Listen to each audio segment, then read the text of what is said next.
Welcome to PoliticKIng. I'm Larry King. According to the U.S. Bureau of Labor Statistics, America has seen 59 consecutive months of private sector job growth, and Wall Street continues to see record gains. But the average person in the United States is still feeling the economic strain of trying to finance the American dream. So, what about saving enough for retirement, especially for millennials? Are they on a crash course for a renewed financial disaster? Let's talk about it with my first guest, Dave Ramsey, personal finance expert, author of 5 New York Times bestsellers, his latest, Smart Money, Smart Kids. He's also aptly host of the named The Dave Ramsey Show, pretty good idea, which can be streamed on DaveRamsey.com, and his radio show is in 560 stations across America. It's good to have you with us. Finally in person. Absolutely. It's an honor to be with you. I've interviewed Dave over the years, always by satellite, telephone lines, remote control, private signals, and now he's with us. We're going to get to the book in a little while. First, why is this? The Dow goes up. Jobs are being obtained. When's the average American kick in? You know, we could blame it on Facebook if we wanted to. What do you mean? We're comparing ourselves to a different generation in a different way, meaning the people we compare ourselves to today are so much wealthier than the people we compared ourselves to in 1975, 1965, or 1985 even. And so what it takes to be, quote, comfortable now, that's a lot of stuff. And so we're spending ourselves into oblivion. The average American's spending like they're in Congress still. That's a very good point. The old movie, Kramer versus Kramer, when they're getting divorced, he's an ad executive, and he's doing very well. He's making $36,000. Yeah, exactly. 1979. Exactly. My dad made $25,000 in 1972. We thought we were rich. Why is Wall Street's never been better? Why don't those gains tap down to the guy in the street? Well, in order to make money on your mutual fund and your 401k, you have to put money in your 401k.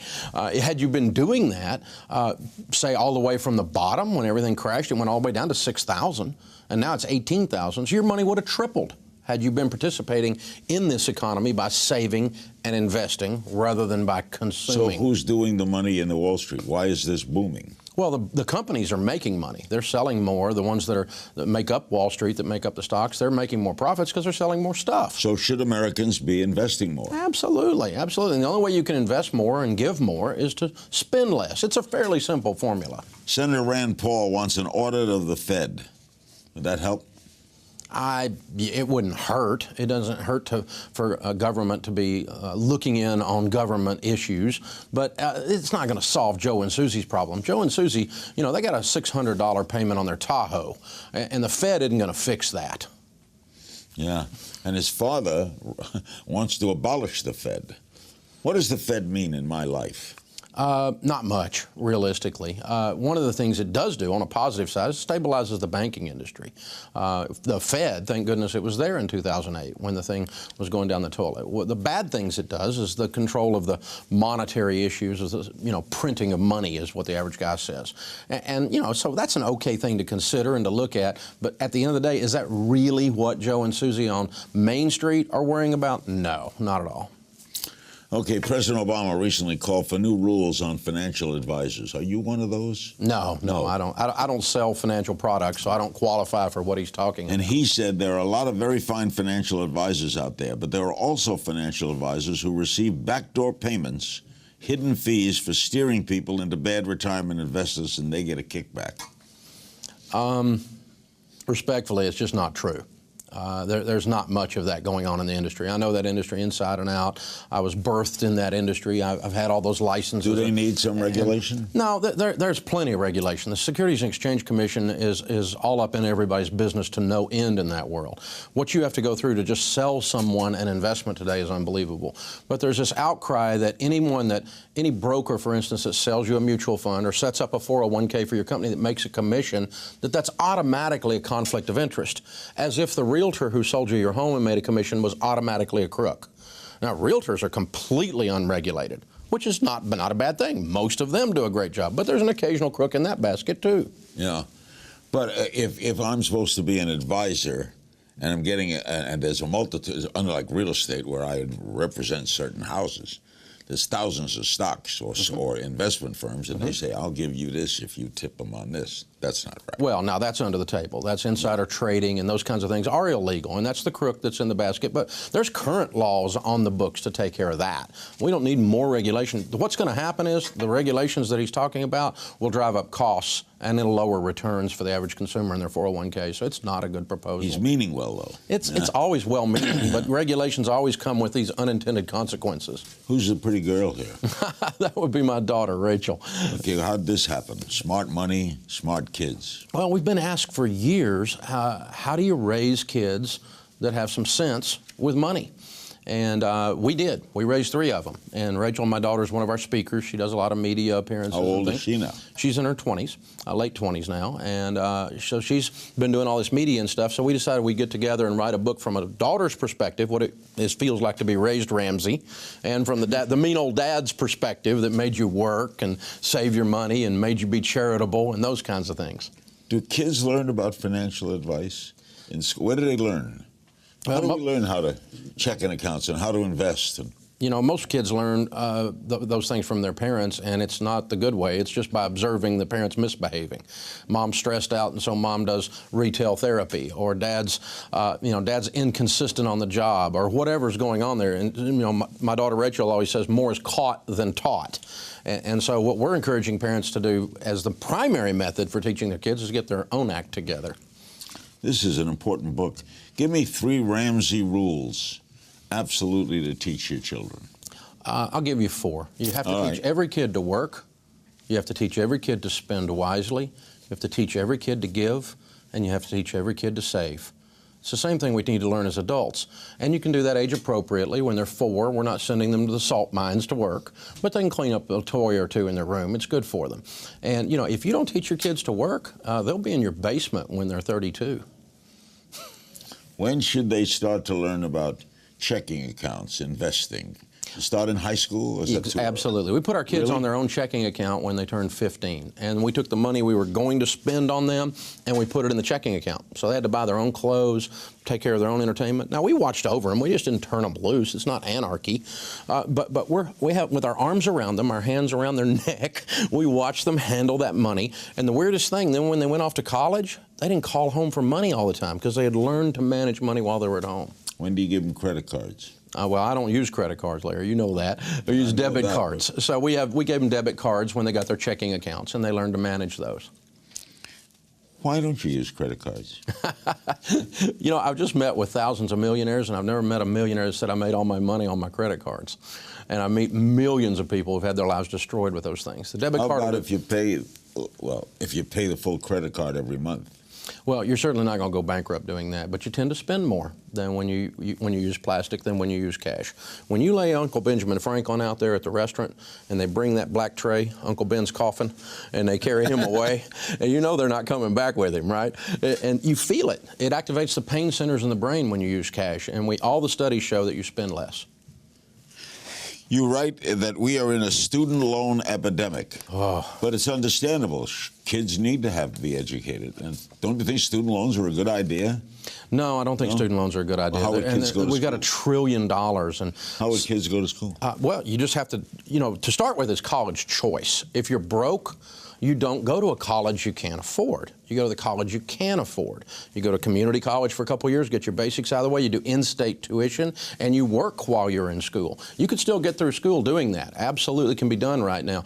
Now, you can't, but here's the problem. Parents have gotten this in their head that they have to have some kind of uber expensive education. And so it's like your 16-year-old getting ready to buy a car, and you take him to the Bentley lot and the Mercedes lot. and he can't afford that. And so, no, you get him an old Chevette with a tire gerbil under the hood. That's what he can afford. And so what do you do with college? You go to a school you can afford. Now, if your parents have a lot of money, I don't care where you go to school. Pay for it, though, because I am meeting and talking to hundreds, if not thousands of people on our show every week in all of our events all over America with $50,000, $100,000, $150,000 in student loan debt. They're 30 years old, and they're just buried. You don't like debt? It just buries them. It just takes away their options. It's so sad. What about the President's Community College Initiative? Well, I think it's kind of dead on arrival to start with from a political standpoint. I don't think it'll have a chance because what he talked about doing was taxing the 529 accounts in order to pay for it, which was the college savings account that was supposed to be tax-free. So it's kind of oxymoronic to tax the middle class, which is who saves in the 529 plan. So I think the thing's kind of falling apart. Again, one of those good ideas, but implemented in a bad way. But wouldn't it be a good idea if everybody got a good education? Oh, it's certainly a pretty good idea. It certainly would be a great idea. The question is, you got to remember who's going to pay for it and how it's going to be paid for and how it's actually going to be worked out in a budget on the Washington level that's completely out of control. When it comes to things like Social Security, pensions, retirement savings, is the millennials in trouble? Are they in trouble? You know, I don't think they're in trouble because I don't think they need to count on those things. You know, the interesting thing is if you're 25 years old and you open a Roth IRA with $100 a month going in, $100 a month from age 25 to age 65, you'd have $1,176,000 in an average mutual fund IRA. And so I don't know why you would sit around and count on social insecurity to eat when you retire. Take control of your own destiny for the future. But is Social Security going to be there? You know, there was a survey I read the other day. It was kind of funny. More 26-year-olds believe in the UFOs than believe in the Social Security system going to be there. For years they've been saying this, and it still keeps going. It just, well, sort of. It's still around. Come on, Dave. It's a mathematical disaster. It really is. And the rate of return on it's horrendous. So you don't want to count on it. You meet people that retire and trying to eat on $1,100 a month or $1,200 a month, it's very difficult. You need to take control of your own destiny using your 401ks and Roth IRAs. When Roosevelt implemented it, we needed it. We need Social Security, don't you think? You know, Americans would never turn it down. Well, they won't turn it down. The problem is that the money that has gone in there has had such a poor rate of return. Had they put the same amount of money into a good investment, it would have turned into something. So what we need is George Bush failed when he tried to say, well, people... Privatizing it, yeah, that was a political disaster, wasn't it? Woo! That was a hot potato. Okay, our economy is improving. Are we slowly, say Russia and China, Russia's in trouble, right? Mm-hmm. How do we stand globally? You know, I'm not a global economist. Just the basic things that I know and read, China is booming, but they're also destroying their environment and raping their resources. So I don't know how long they can boom at the level they are in terms of the goods that they're producing, the gross domestic product compared to the U.S. The good news is that as long as there are garages in America, there'll be entrepreneurs. There'll be another Michael Dell, and there'll be another Bill Gates, and so on. Somebody will open up something with a new idea. And the neat thing in our current environment is with Twitter and Facebook and YouTube and online things, you can produce things and put them out there very inexpensively right now and just create a market for something. What do you make of this whole technological boom? I'm loving it. I think it's awesome. I'm old school radio guy. I love terrestrial radio. I like mainstream TV. I enjoy that stuff. I love the play of that. But the internet boom, man, it is an inexpensive way to help a whole lot of people. All right, Dave, millennials, where are they in this world of economic crisis? You know, they are an interesting bunch. I've got about 500 folks working on my team back in our offices in Nashville, and I got a whole bunch of millennials. And they're great team members because they're so easy to identify. They are either the most awesome people on your team or they suck. I mean, there's no mediocre bunch. They are complete deadbeats or they are the best people you've ever had on your team. This is age what? Age 20 to age 32. I'll throw it in there that way. Why that much of a difference? You know, because if they care about something deeply, they will go all out. The level of excellence and level of passion they'll bring to something is incredible. And then we take that and parlay that into their finances. And what we see is when they believe, when they have hope, when there's a hope sparked in their eyes and they believe in something, they believe in the free enterprise system, they believe in all this web explosion and the things they can do with that, they get excited.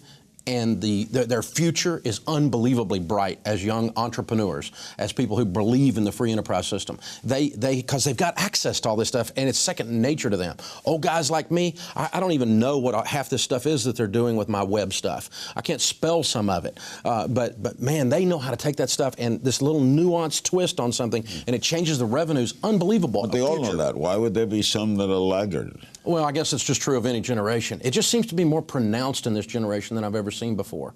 And so I think it also has to do with hope. Sometimes they don't believe anymore that America's a great place. They don't believe anymore because their student loans are heaped on top of them. And when you lose your hope, you kind of look lazy. You're not really, you're just hopeless.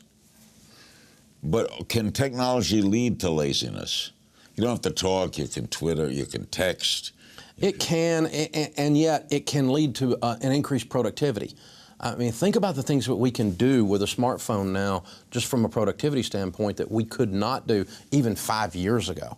The things I was doing sitting back here in the green room before I walked out here, and I'm an old guy, and I don't even know how to use all those apps, you know. So, but the things that they can do to create movement in the market and find ways to serve people and find ways to, I mean, a business now, if you don't have ratings on your website, you know, your Yelp score, all of these kinds of things, it's unbelievable how quickly that market moves, and it's an exciting time for them because most of the access to these things are free. So you work with both ends, right? Are you optimistic or pessimistic? Oh, I'm very optimistic. The thing I got to do in my job as a financial person, the financial goob that's out there telling everybody how to do this stuff, is I got to get them to believe enough to save, believe in the future and invest. And if I can get them doing that, then they can change, they can become millionaires. And not just because they hit one big thing, but that steady tortoise type millionaire, not the hare that's running around ADD. Isn't it hard, though, to tell people to think about the future when you're 22? I mean, that's when you're 22. It is. To say, you know, put something aside. If you don't believe that there's a future, that kind of hopelessness, and so that causes you even worse to live for the moment, even more so than just the immaturity of being in your 20s. You know, the older you get, the more you think about the future. Now you start thinking about legacy. I got grandkids. I'm thinking about, you know, what my legacy is. And you don't think about that stuff when you're 26, usually. You know, it's an unusual 26-year-old that does. But if I can get them to believe enough that there is a future and invest some money out there so that you can not only retire with dignity, but the more wealth you've built, the more giving you can do. This millennial bunch, I tell you, they care deeply about social issues. They care about the poor. They care about the poor all around the world. And sometimes it's misguided and it leads into some weird, wacky philosophy things. But there's a deep-rooted heart. And when I can transfer that into their finances, they get incredible results. And your daughter, Dave's book is Smart Money, Smart Kids with his daughter, Rachel. Your daughter is a millennial. Absolutely. I've got 3 of them, and this is the middle one, yeah. Absolutely. And all 3 doing well? All 3 are doing well. All 3. You know, from the nurturing of their mother and the fear of their father. Thanks, Dave. Thank you. Dave Ramsey, the book Smart Money, Smart Kids. Dave, you're a great guest. Thank you, sir. Honor to be with you. Great man, great host, by the way. Thank you, sir. Great host.